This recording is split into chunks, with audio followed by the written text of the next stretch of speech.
예, 안녕하세요. 사랑합니다. 생활과 윤리 시간입니다.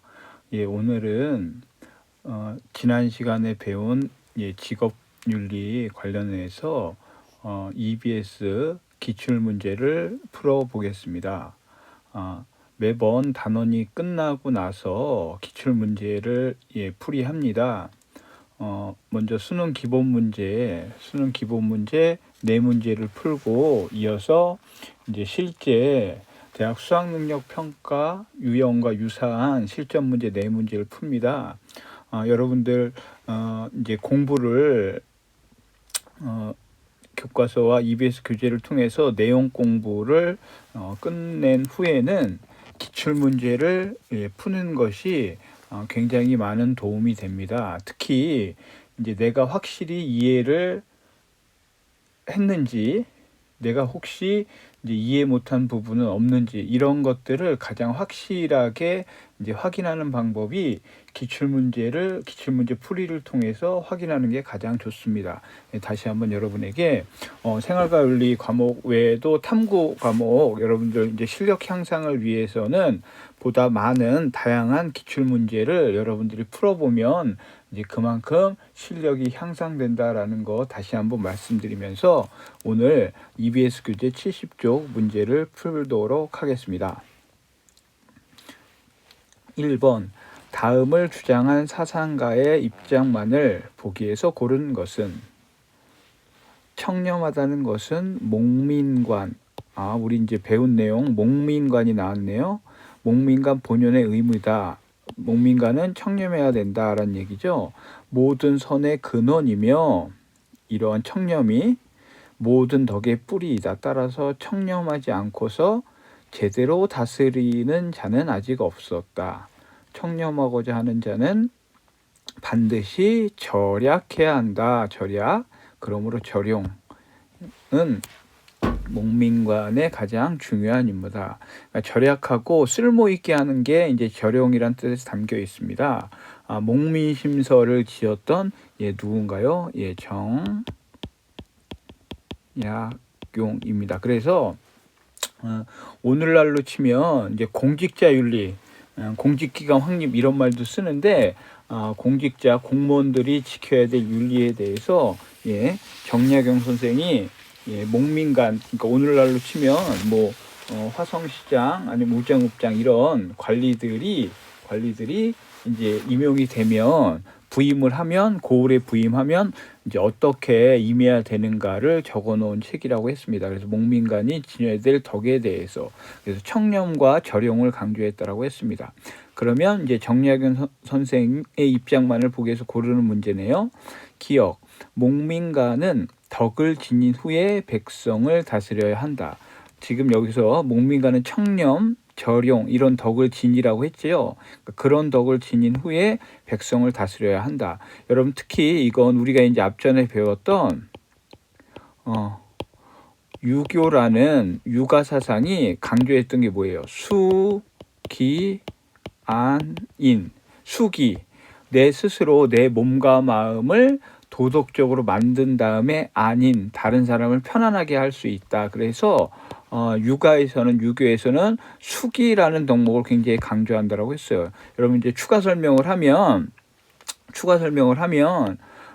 정약용 하면 우리가 이제 실학자로 알고 있잖아요. 조선시대 실학이라는 학문도 여러분 윤리와 사상에서는 이제 좀 더 자세히 배우는데 실학이라는 학문도 결국에는 성리학, 유학을 배운 사람들이 그 유학을 좀 더 왜냐하면 당시에 조선의 상황이 어려웠기 때문에 명분에 치우친 요 실학 성리학을 좀 다른 방향으로 공부해 보자라고 해서 실학이라는 학문이 나온 거예요. 어쨌든 정약용도 유학을 공부한 사람입니다. 그래서 유교에서 강조하는 수기 아닌 목민관도 수기, 덕을 가져야 된다라고 할 수 있습니다. 니은. 공무를 맡은 자는 공적 업무를 맡은 자는 솔선수범하는 정치를 해야 한다. 당연히 맞죠. 이건 오늘날도 유효합니다. 맞고요. 디귿. 목민관은 백성들의 욕망 자체를 버리게 해야 된다. 자, 여러분들 욕망 자체를 버리게 한다. 욕망 자체를 버리게 하기가 쉬울까요? 굉장히 어려운 거예요, 이건. 예, 굉장히 그래서 물론 이제 서양 철학에서도 이 욕망 자체를 비워내야 된다라고 얘기하는 철학자들이 있는데 그건 쉬운 일이 아닙니다. 특히나 옛날에는 더더욱 그랬을 거예요. 그래서 이 말 자체는 정약용의 생각 요런 주장을 하지는 않았습니다. 리얼 바른 다스림은 자애로움이 아니라 여기 자애로움 옆에 한자로 뭐라고 써 있습니까? 그쵸, 인이라고 써 있죠. 유교에서 강조했던 인. 아니라 법에 기초해야 된다. 법. 여러분 실제 이제 중국의 법가 사상이라고 있어요. 진시황 천하를 통일한 진시황이 이 중국 천하를 다스리기 위해서 법가를 강조할 때도 있지만 정약용은 그렇지 않았습니다. 덕을 더 강조했던 사람이에요. 그래서 기업과 니은이 맞네요. 정답은 1번이네요. 자, 2번입니다.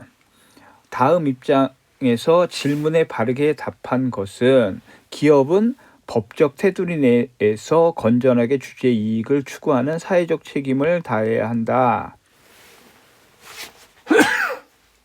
죄송합니다. 자, 사회적 책임을 얘기하고 있습니다. 기업 윤리에 대해서 얘기하네요. 우리가 뭐 에로나 이런 사람들 배웠는데 그것과 관련 있는 문제인지 한번 봅시다. 나아가 기업은 기업 이해 당사자들의 사회적, 환경적 관심사를 자발적으로 분석하고 수용하여 경영활동에 적극 반영해야 된다. 자, 사회적, 환경적 관심도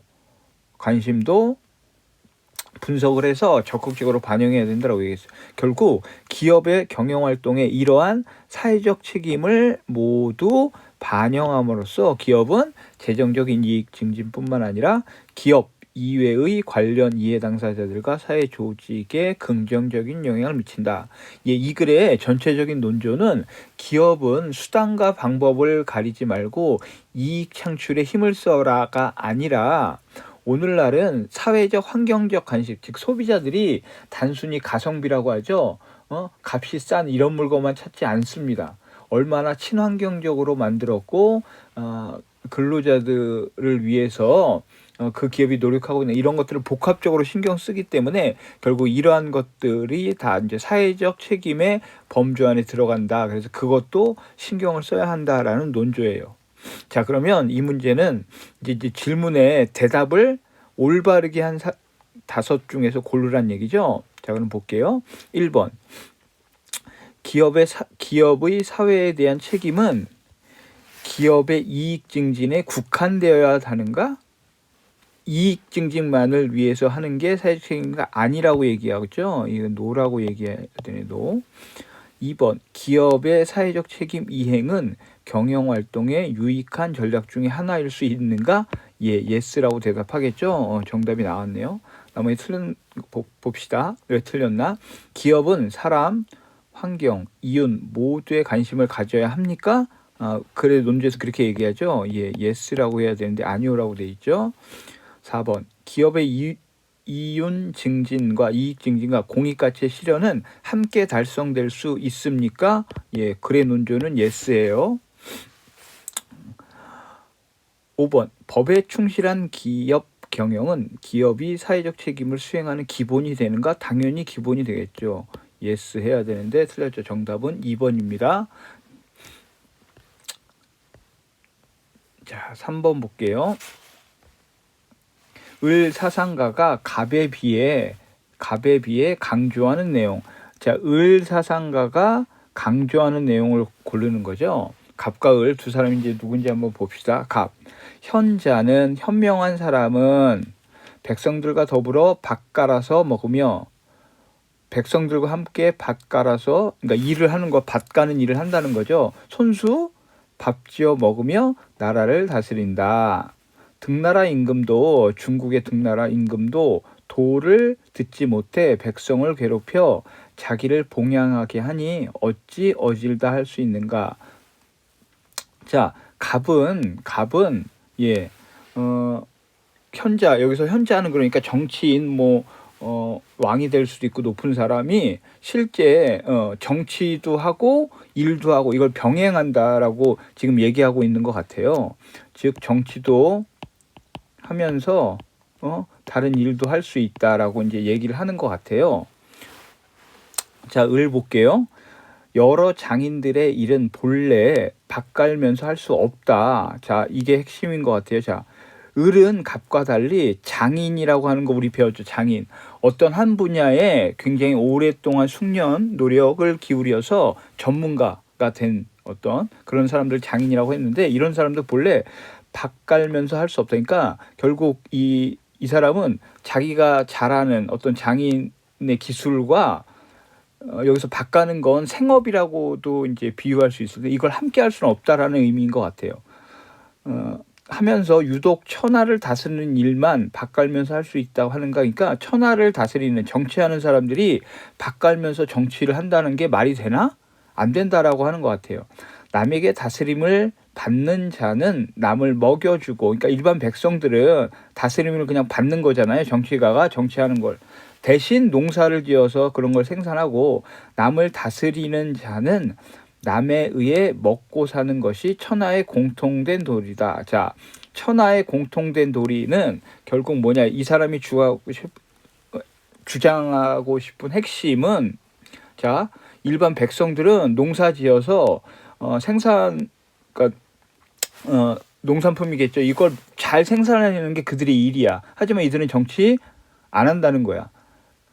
그리고 정치가들은 정치를 잘해. 대신 농사는 짓지 않는 거야. 여러분, 이런 걸 우리는 뭐 분업이라고도 하고 사회적 역할을 분담한다라고 할 수 있습니다. 자, 그래서 을은 우리가 동양에서 배웠던 맹자입니다. 맹자. 다시 돌아가 볼게요. 여러분들 배웠던 내용을. 우리가 이 직업윤리 첫째 단원에서 동양의 직업관에서 지금 맹자. 자, 맹자가 어떤 얘기를 했냐? 자, 대인, 소인 구분했어요. 대인은 인격적으로 훌륭한 사람이야. 그러니까 아까 얘기한 현자와도 비슷합니다. 대인의 일과 소인의 일을 구별한다라고 했어요. 대인이 할 일이 따로 있고 소인이 할 일이 따로 있다. 이것을 우리는 사회적 분업이라고 한다. 결국 이렇게 사회적 분업을 통해서 직업 간의 상호 보완성, 즉 모든 사람이 자급자족 이런 거를 할 수 없다라고 지금 얘기를 하고 있어요. 맹자의 뜻입니다. 다시 돌아갈게요.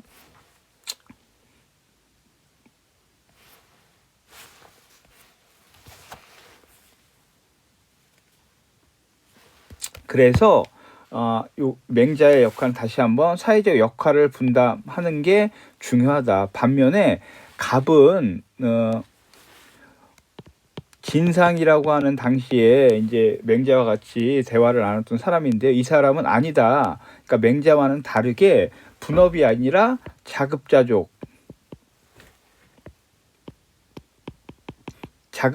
할 수 있다라고 주장을 했던 사람이에요. 그래서 여기서 핵심은 맹자는 다시 한번 대인과 소인을 구분해서 사회적 역할을 분담하는 게 중요하다라고 보는 입장이에요. 그러면 을이 갑에 비해서 강조한 내용이잖아요.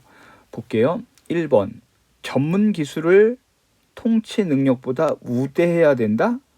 자, 여러분들 여기서 헷갈리면 안 되는 게, 맹자가 이렇게 얘기하면서 정치인이 훌륭하고 그 직업이 귀하다 이렇게 얘기하는 게 절대 아닙니다. 그렇죠? 예, 우대해야 된다, 우대 아니에요. 누구나 자급자족할 수 있는 능력을 길러야 한다. 이건 갑의 입장입니다. 갑의 입장. 다시 한번 자급자족을 강조했던 건 갑의 입장이에요. 3번. 통치자는 백성을 다스리는 역할에 전념해야 된다. 그러니까 농사 지으려고 하지 말고 정치를 잘하는 게 핵심이다. 그게 통치자의 역할이다. 3번이 정답이네요. 4번. 통치자는 백성을 잘 보살피는 어진 사람이어야 된다. 이 말 자체 맞죠? 당연히 을도 이렇게 얘기할 거야.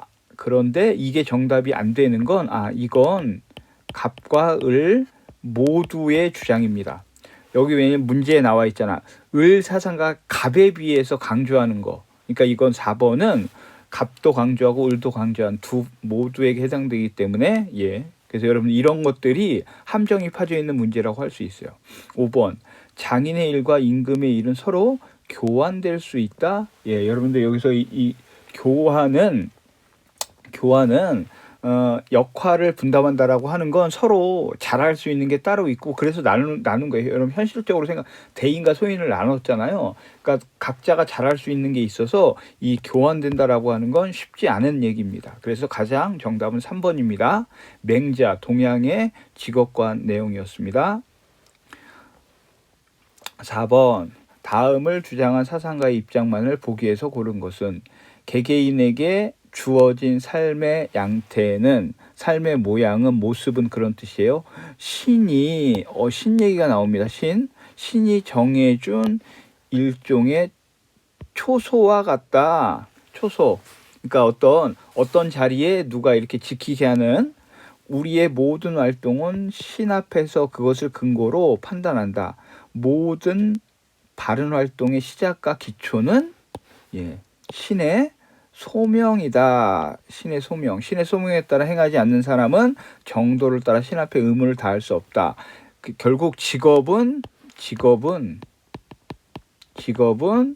신의 소명이, 그러니까 신이 인간에게 이렇게 너는 이거해라고 주어진 거기 때문에 인간의 역할은 그 직업에 충실히 열심히 잘하는 것이다. 누구의 주장입니까? 칼뱅 직업 소명설 했던 칼뱅의 주장입니다. 그러면 이제 보기에서 칼뱅 걸 고르는 거죠. 기억, 노동을 통한 부의 형성은 부정되어야 된다. 여러분 여기서 노동을 통해서 그쵸? 부가 만들어지죠. 근데 이걸 부정한다. 여러분 이게 아니에요. 왜냐하면 칼뱅의 직업 소명설은 서양에 있어서 서양 역사에서는 자본주의를 발전시키는 굉장히 사상적으로 큰 긍정적인 영향을 미쳤다라고 얘기했어요. 무슨 얘기냐? 자기가 맡은 직분, 소명, 직업에 열심히 일해. 성실하게 일해. 그러면 이제 거기에 따라 돈을 모으죠. 이렇게 모여진 것들이 사회 공동체, 국가가 발전해서 자본주의 경제가 발전하는데 굉장히 큰 영향을 줬다라고 합니다. 그래서 부의 형성을 부정하진 않았습니다. 여러분 헷갈리면 안 돼요. 니은 소명을 이루는 것을 삶의 목표로 삼아야 된다. 그렇죠? 여기서는 신의 소명이 결국 직업을 열심히 해서 최선을 다하는 게 신이 나에게 준 소명이다. 그걸 이루는 게 중요하다. 맞겠죠? 디귿 구성원 간의 역할이 자유롭게 교환되어야 된다. 여러분 자꾸 이 교환 얘기가 나오는데 논리적으로 생각해요. 신이 나에게 너는 농사를 지어, 너는 신발을 만들어. 이거 신이 우리에게 명령한 거야. 그걸 소명이라고 계속 표현하잖아요. 근데 신이 우리에게 이런 일을 하라고 줬는데 그거를 인간들끼리 마음대로 바꿔? 그런 의미가 아닌 거예요. 그래서 칼뱅은 신이 우리에게 부여한 임무가 나의 직업이기 때문에 그냥 그걸 내가 받아들이고 열심히 하면 된다. 이게 핵심이야. 그걸 소명이라고 표현을 하는 거예요. 그래서 디귿 틀렸습니다. 자유롭게 교환한다라는 의미가 아닌 거예요. 리을 모든 물질을 신의 뜻에 맞춰 사용해야 된다. 그만큼 이 중세 시대의 칼뱅은 신이 세상을 만들었고 모든 진리도 신의 뜻에 의해 움직이는 게 중요하다라고 얘기했기 때문에 모든 물질 신의 뜻에 맞춰 사용하는 게 중요하다라고 실제 얘기를 합니다. 4번이네요. 자, 이렇게 기본 네 문제를 풀어봤습니다, 여러분. 나머지 5번부터 8번도 여러분들 꼭 풀어보세요. 시험 범위에는 이 문항 자체도 다 해당됩니다. 자, 그러면 72쪽 EBS 교재 72쪽 수능과 이제 수능 형식의 실전 문제를 풀어보도록 하겠습니다. 항상 느끼는 거지만 여러분 실전 문제는 지문도 많고 그래서 이제 시간이 기본 문제보다 훨씬 그리고 좀 더 깊이 생각해야 되는 겁니다. 근데 이제 이러한 실전 문제를 누가 더 많이 풀어보느냐가 결국 여러분들의 실력을 좌우하는데 굉장히 큰 영향을 주니까 선생님이 계속 강조할게요. 1번 다음을 주장한 사상가의 입장으로 옳지 않은 것은 공산주의 사회, 공산주의에 대해서 얘기하네요. 공산주의 사회는 인간을 구속하는 노동의 분화, 곧 분업이 사라져 사회 구성원 중 누구도 배타적인 영역을 갖지 않고 각자가 원하는 어떤 분야에서 스스로 도야가 여러분들 우리 직업을 통해서 인격, 자아를 실현한다 이런 게 도야예요. 있다. 사회가 전반적인 생산을 조절하기 때문에 사냥꾼 어부 비평가가 되지 않고서도 자신이 마음먹은 대로 오늘은 이것을 내일은 저것을 즉 아침에는 사냥을 오후에는 낚시를 저녁에는 목축을 식사 후에는 비평을 할 수 있게 된다. 이러한 사회 공동체가 물론 이러한 사회는 공동체가 없으면 불가능하다. 자, 공산주의를 얘기했던 이거는 마르크스의 주장입니다. 여러분 마르크스는 공산주의 사상을 얘기하면서 핵심으로 얘기했던 게 능력에 따라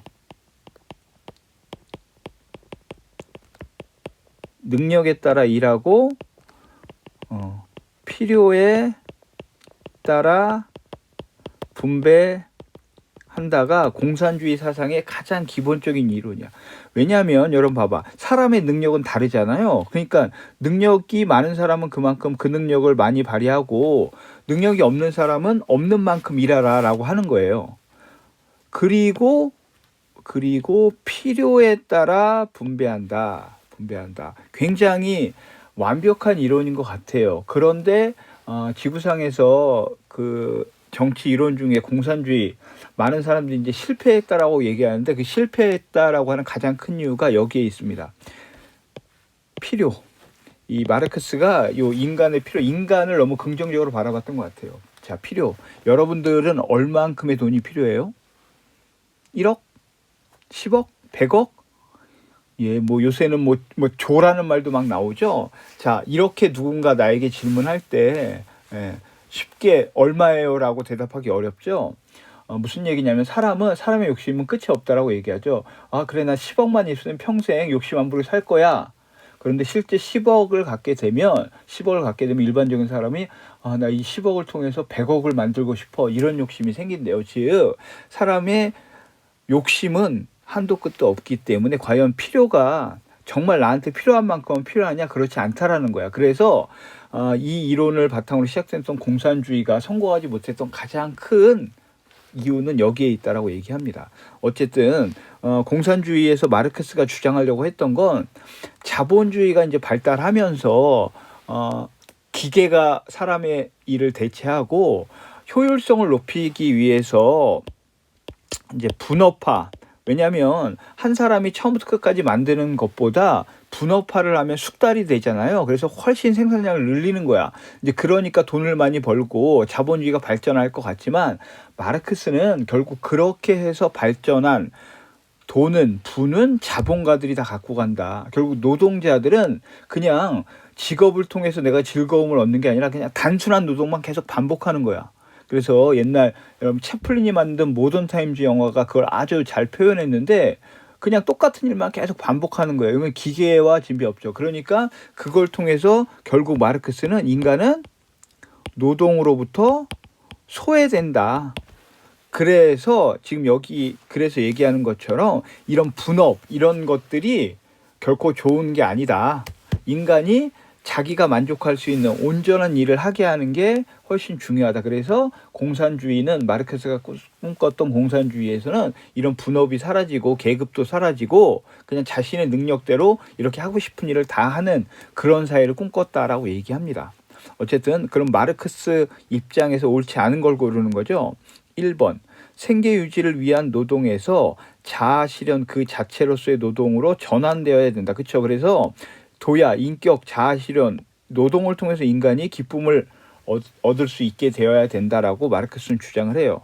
맞고요. 2번 공동체적 관계 속에서 개인은 자기 자신의 자질을 다방면으로 발전시킬 수 있다. 그래서도 얘기하잖아요. 아침엔 사냥을, 오후에는 낚시를, 그러니까 다방면을 발전시킬 수 있다.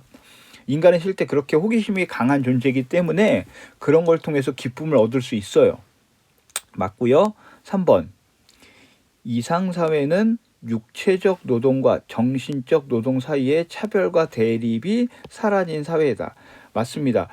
마르크스가 꿈꿨던 이상사회가 공산주의인데 공산주의는 이렇게 노동에 그러니까 우리가 분업화가 되면서 노동으로부터 소외됐다라고 하는 게 단순 육체 노동하는 사람과 고도의 정신적 노동, 여기서 또 구분이 된다는 거예요. 정신적 노동이 귀하고 육체적 노동은 소홀하고, 이게 이제 직업이 기천이 있다라고 얘기하는 거죠. 자본주의가 심화되면서 그런 것들이 굉장히 커져. 근데 이제 마르크스는 그거에 반대한 거예요. 인간에게서 노동은 신성한 거다. 그게 정신적이든 육체적이든 그렇게 돼야 된다라고 주장을 했던 겁니다. 물론 이게 현실에서 이렇게 펼쳐졌는가, 그건 다른 문제예요. 다른 문제인데 어쨌든 마르크스는 이러한 이론을 상상을 했다. 4번, 노동자는 전문화된 분업화를 통해 비로소 자본과 예속으로부터 벗어난다. 예, 벗어나는 게 아니라 이러한 분업화가 결국 자본가에게 예속되는 그러한 결과를 초래했다라고 마르크스는 얘기합니다. 그래서 예속으로부터 벗어나는 게 아닙니다. 4번이 틀렸네요. 5번, 자신이 만든 물질에 지배당하는 인간 소외는 공산주의 사회에서 발생하지 않는다라고 마르크스는 자기가 상상한 이상사회 공산주의에서는 그렇게 되지 않는다라고 이론적으로 설명을 하고 있습니다. 그래서 틀린 건 4번입니다. 예, 넘어갈게요. 2번, 갑을 사상가들의 입장에 대한 옳은 설명만을 보기에서 있는 대로 고르는 것은 갑, 삶의 두 가지 방식 중 하나는 자연 위에 있고 인간의 삶을 초월한다. 자, 하나는 자연 위에 있대요. 위에, 그러니까 자연을 초월했다라고 하는 것 같아. 그것은 유일하신 신을 전적으로 그리고 영원히 예배하는 삶이다. 그런 삶이야말로 완전한 모습이다. 또 다른 삶은 좀 더 비천하고 인간답게 사는 거다. 비천하다는 거 천하다고 하는 거야. 그것은 사람이 농사짓고 장사도 할 수 있는 마음을 가진 것이다. 여러분들, 갑은 지금 예를 들어 이렇게 구분을 하고 있어요. 직업을 구분하면 지금 얘기는 신을 그러니까 이건 이제 뭐 거룩한 일이다. 거룩한 일은 좀 더 고상하고 귀하고 그냥 일반적인 일, 우리 일반적인 걸 세속적이라고 얘기해요. 세속적인 일은 이 신을 위해서 하는 일보다는 낫다, 비천하다라고 지금 구분을 하고 있는 거예요, 직업을. 여러분들 이번 이제 EBS 교재를 푸는 가장 장점은 이렇게 교과서나 이런 데서 배우지 않았던 지문들이 나오기 때문에, 이게 유세비우스라는 사람이었대요. 중세의 유세비우스. 물론 이 유세비우스라는 사람을 몰라도 갑이 무엇을 얘기하고 있는지 여러분 충분히 이해할 거야. 자, 그럼 을 볼게요. 자기의 소명을 이루는 일은 삶의 목표로 두는 사람만이 적절히 틀이 잡힌 삶을 살아가는 것이다. 자기에게 주어진 소명을 다하는 사람은 온갖 불평과 근심거리 등 모든 신이 지워주신 것임을 깨닫고 아무런 불평 없이 지날 수 있다. 예, 칼뱅이네요. 칼뱅의 직업 소명서. 그래서 칼뱅은 신이 우리에게 직업을 소명이라고 부여해 줬기 때문에 귀하고 천함이 없죠. 그렇죠. 신이 점수해 준 건데 인간의 관점으로 이건 귀해, 이건 천한 직업이야 할 수 없다라는 거예요. 그래서 갑과 을은 비교가 되죠. 자, 그럼 이제 봅시다. 기억. 갑은 종교적인 것보다 세속적인 것에 관심을 두는 삶을 열등한 삶으로 본다. 그렇죠. 갑은 종교적인 것보다 세속적인 일을 하는 사람들은 비천하다고 얘기했잖아. 그래서 열등하다는 본다라고 지금 얘기를 하고 있습니다. 유세비우스는. 니은, 을, 칼뱅은 각자가 성실한 직업 활동을 통해 부를 얻어야 구원이 완성된다. 자, 구원이 완성되는 건 직업을 통해 소명되는 게 맞아. 근데 부를 얻어야? 그럼 부가 없으면 못 갑니까? 아니죠. 그래서 이건 틀렸고요. 디귿, 을, 칼뱅은 신의 은총에 의해 주어진 모든 물질을 검소하게 사용해야 된다. 당연히 그렇게 얘기하겠죠. 신이 부여한 직업을 통해 내가 열심히 일했어. 그렇죠? 근데 그렇게 번 돈도 되게 소중할 거 아니야. 아껴야겠죠. 맞습니다. 리얼. 갑은 을과 달리 신의 부르심에 따르는 모든 육체적인 노동이 고귀하다? 아니죠. 아까 신의 은총, 세속적인 일보다 거룩한 일이 더 귀하다고 했어요. 그렇죠? 그래, 정답은 2번이네요. 자, 여러분, 칼뱅은 지금 보면 계속 나오죠. 그만큼 직업 소명설에 있어서 서양의 칼뱅 굉장히 중요한 인물이다라고 하는 거 여러분들 다시 한번 확인할 수 있을 거예요. 자, 그러면 이제 73쪽 3번 문제로 넘어가겠습니다. 갑을 사상가들의 입장에 대한 설명으로 가장 적절한 것은, 자, 갑. 사람은 누구나 본성적으로 온 세상을 차지할 만큼 부유해지기를 원한다. 그렇죠? 그렇기 때문에 예를 제정하고, 자, 예를 제정하고 분별을 마련한다. 분별, 구분이 있어야 된다. 언제나 사람들로 하여금 각기 그에게 합당한 일을 해줘야 된다. 자, 여기서 언제나 사람들에게 그에게 합당한 일을 갖게 해야 된다. 이거는 역할을 구분해야 된다는 얘기고, 자, 예를 강조했어요. 예. 그 다음에 사람은 누구나 본성적으로 온 세상을 차지할 만큼 부유해지건 욕심이죠. 그러니까 인간의 욕심, 욕구가 본성이래요. 이건 선보단 악에 가깝겠죠. 인간은 태어날 때 악으로 가득 차 있다. 본성에 치우쳐 있다. 누구죠? 예, 동양의 순자입니다. 그래서 예를 강조한 인물이라고 얘기했어요. 순자을 볼게요. 사람은 제각기 다른 성향, 능력이 다르다라는 거죠. 태어난다.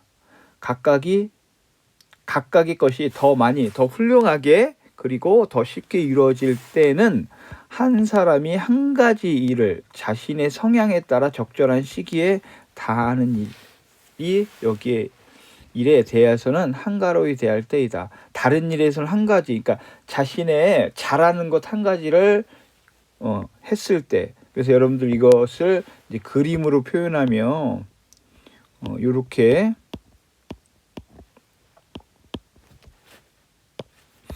지혜가 뛰어난 사람이 있고요. 그죠? 마음속에 용기가 뛰어난 사람이 있고요. 절제가 뛰어난 사람이 있어요. 그래서 지혜를 가진 사람이 통치자,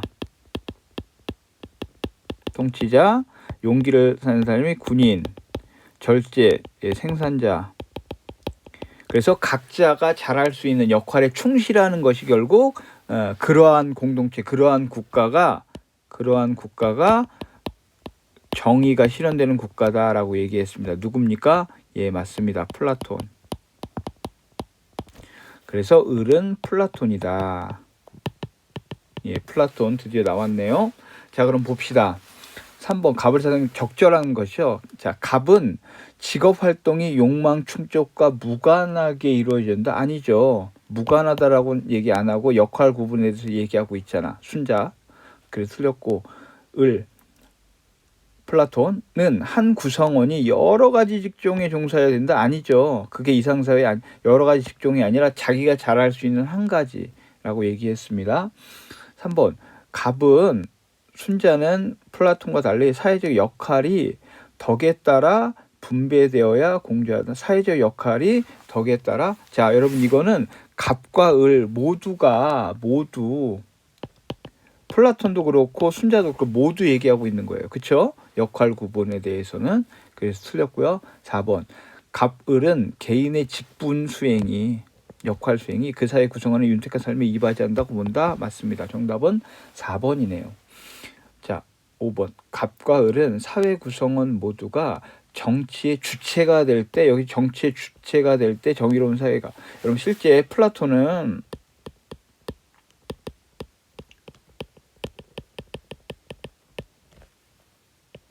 민주주의를 반대했습니다. 그 이유가 있어요. 왜냐하면 플라톤의 스승이 소크라테스야.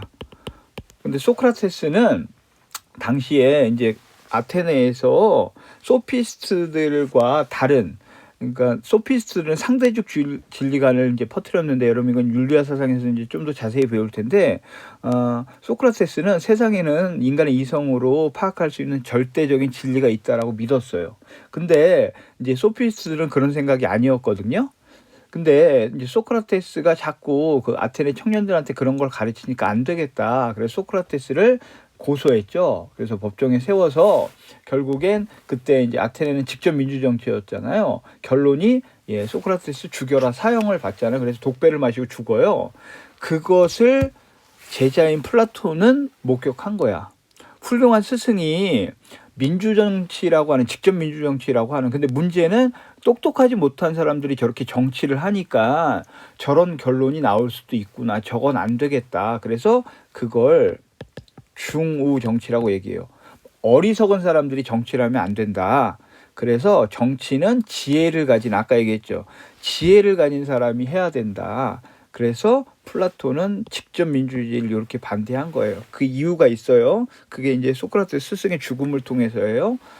어쨌든 3번의 문제는 순자와 플라톤의 공통점, 사회적 역할과 직분을 맡은 직분을 다해야 된다라는 공통점과 관련된 문제였습니다.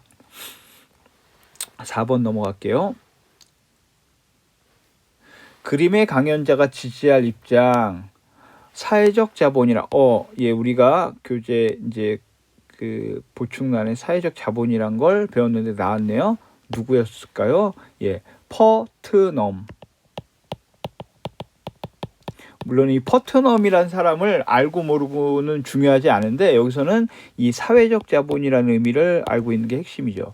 사회적 자본이란 사회적 효율성을 향상시킬 수 있는 신뢰, 규범, 그리고 네트워크 등이 사회 조직의 속성을 지칭하는 것이다. 신뢰와 같은 사회적 자본은 사용하면 그 공급이 많아지고, 사용하지 않으면 고갈되는 도덕적 자원의 속성을 가진다. 그러니까 사회적 자본은 도덕적 어떤 자원의 속성을 가진다라고 얘기합니다.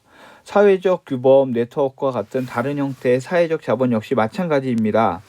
사유제의 성격을 지니는 전통적인 자본과 달리 사회적 자본은 공공재라는 특성을 지닙니다. 공공재, 이제 정의 부분에서 나올 때는 공공재는 모두가 함께 쓸 수 있는 거예요. 우리 뭐 이제 공원 같은 게 지어져 있고 공공 화장실, 이런 것들 공공재죠. 특성을 지닙니다. 사회적 자본은 공공재의 특성을 지닌대요.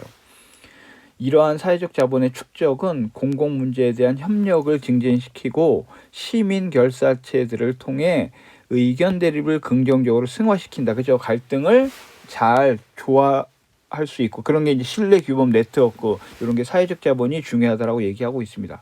그러면 이제 이 글을 통해서 사회적 자본을 정확하게 이해하고 있는 가불병정무 볼게요. 협력은 구성원들의 상호 이익에 기초하고 있다. 그죠? 협력은 상호 이익에 기초해야겠죠. 갑을 정 맞아요. 3명 맞네. 일단 병하고 무는 아니네.